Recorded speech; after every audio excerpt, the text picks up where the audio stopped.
vai haver guerra. E vocês estão falando que vai haver paz. Eu não disse para eles falarem isso, eles estão mentindo para o meu povo. Vocês têm que falar contra estes que estão falando contra o meu povo mentiras. Então ele colocou no Ezequiel essa determinação para ele fazer isso. Chega na cara deles e fala para eles: tu está mentindo para o meu povo. Tudo que tu está falando é mentira.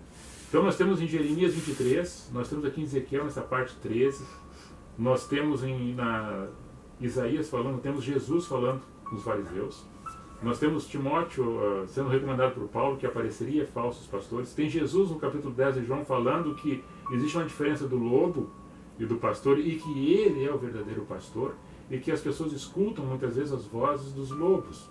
Aqui ele fala raposa. São pessoas que estão misturadas no meio do povo. Então ele está advertindo. Então sempre aconteceu isso, desde a antiguidade. Acontece hoje e vai acontecer até a consumação dos fatos, a vinda de Cristo, o arrebatamento do povo, o nosso tempo de vida extinguir-se aqui e continua no outro plano com o Senhor, aqueles que assim creem. Então tudo que narrou-se ali, tudo que está falando aqui para Ezequiel, até a mulher dele, é falado para ele no capítulo 24, que era para se preparar, que a mulher dele ia ser recolhida. E tudo que acontecia com Ezequiel era referente ao que está acontecendo com o povo de Israel. Vai acontecer contigo, vai ser tirada uma coisa que tu ama, uma coisa que está nos teus olhos, uma beleza dos teus olhos vai ser tirada, mas tu não vai chorar, e tu não vai lamentar, e tu não vai entrar em luto. Porque o que está acontecendo contigo vai acontecer com o povo de Israel. Assim como aconteceu com Oséias. Oséias, tu vai casar com uma prostituta. A prostituta significava uma mulher. E na verdade a prostituta significava o povo de Israel que estava adulterando contra a ordenança de Deus. Estava traindo aquilo que Deus pedia para fazer. Quando se fala de uma igreja, que é uma noiva, quando se fala com uma igreja que é a noiva, que está vestida de adornado de branco, para que não esteja mancha na roupa, no tecido, está falando de uma igreja intocada. Então uma igreja virgem, uma igreja que não foi maculada pelo pecado, que é de Cristo. Israel, a igreja, a noiva, o povo, que era para estar na presença do Senhor. E quando nós falamos isso, sobre essa questão de presença do Senhor, para não ser intocado, para andar em santidade, não é para ser fanático, não é para ser ortodoxo e nem cético. É para dentro da simplicidade, dentro do amor, do perdão, da compaixão, da misericórdia, andar com a cabeça em pé, andar alegre, sabendo que nosso tempo aqui é um tempo definido e o infinito é depois. E esse apego, essa proteção, esse zelo, que Paulo também fala, eu estou com zelo de vós. Por isso que eu advirto vocês, um zelo de proteção, um amor protetor, um amor de mãe, às vezes é uma super proteção, um amor do pai, um amor da casa. Eu, esposo, estou protegendo a minha noiva. Eu, como criador, estou protegendo a minha criatura. Eu, como grande profeta, estou tentando passar para esse povo que não é meu, é o povo de Deus, vai ser meu povo, para entender que nós temos dificuldades e tudo que está acontecendo contigo, Ezequiel, é o povo de Israel que vai sofrer. A mesma coisa que está acontecendo contigo vai acontecer com o povo de Israel. E aconteceu. No capítulo 24 é falado isso, no capítulo 25 a esposa dele morre de uma morte, não diz do que, naquela foi que ela morreu, repentinamente, perto do rio Quebar, onde eles estavam ali. Quando ele foi levado cativo, ele tinha mais ou menos entre 25 e 26 anos de idade. E com 30 anos de idade, ele tem essa visão. E Deus diz, põe-te em pé que eu falarei contigo. Ouve, ó filho do homem.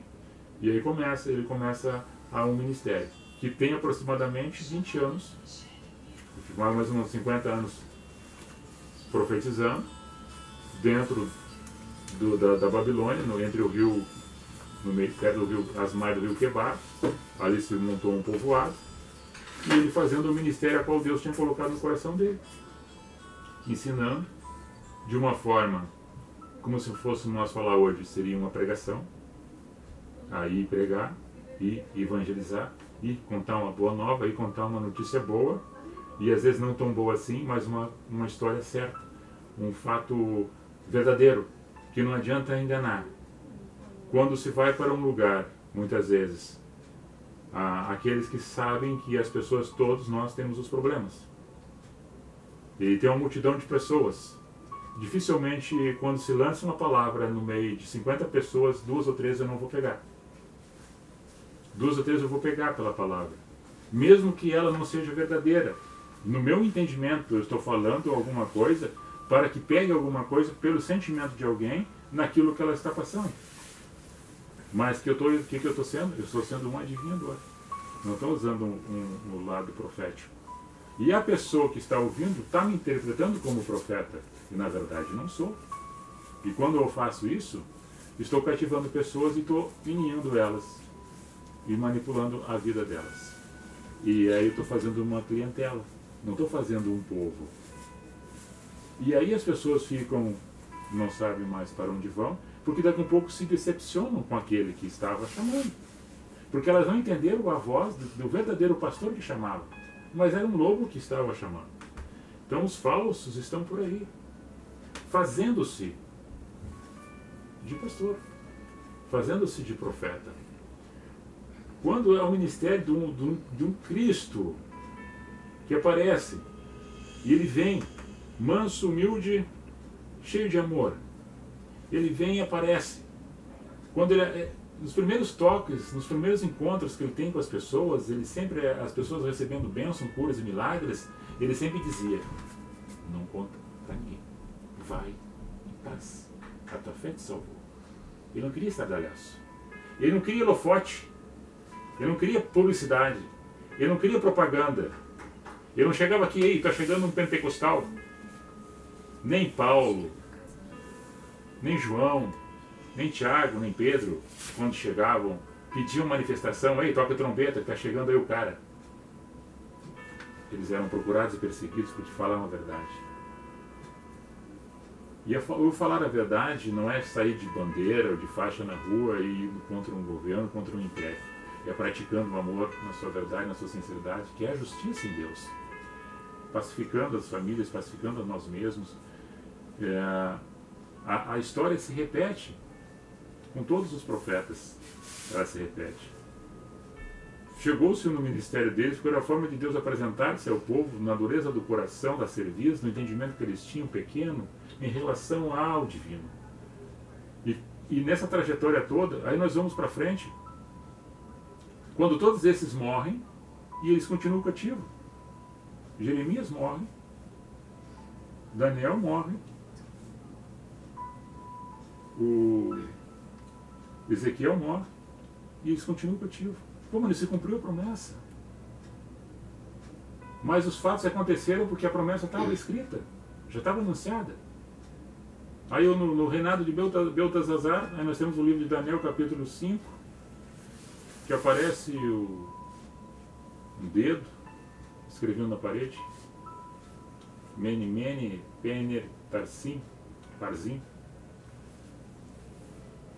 E daí ninguém sabe o que está acontecendo ali, que achava-se o dedo de Deus, a mão de Deus, num jantar de Beltesazar, na Babilônia, um rei opressor que oprimia as pessoas.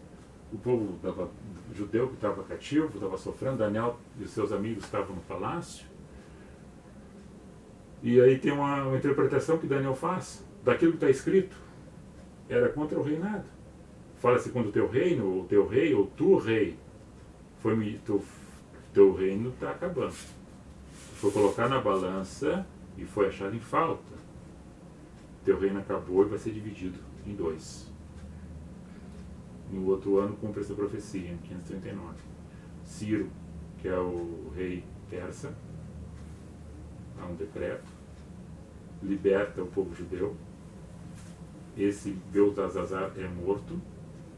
E aí tem Zorobabel, Esdras e Neemias, um mandato do rei Ciro, autorizando para que eles voltem para Jerusalém para reedificar o templo, as muralhas de Jerusalém, e começar todo aquele culto de novo, segundo o entendimento deles.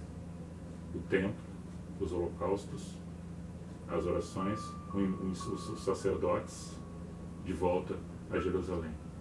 a terra que sempre dizia lá, mana leite e mel. Moisés vai, não chega ao ponto, só vê a terra. Josué, Caleb consegue passar, e mais um pessoal que nasceu no deserto. Os que saíram, só Josué e Caleb que alcançam a terra prometida.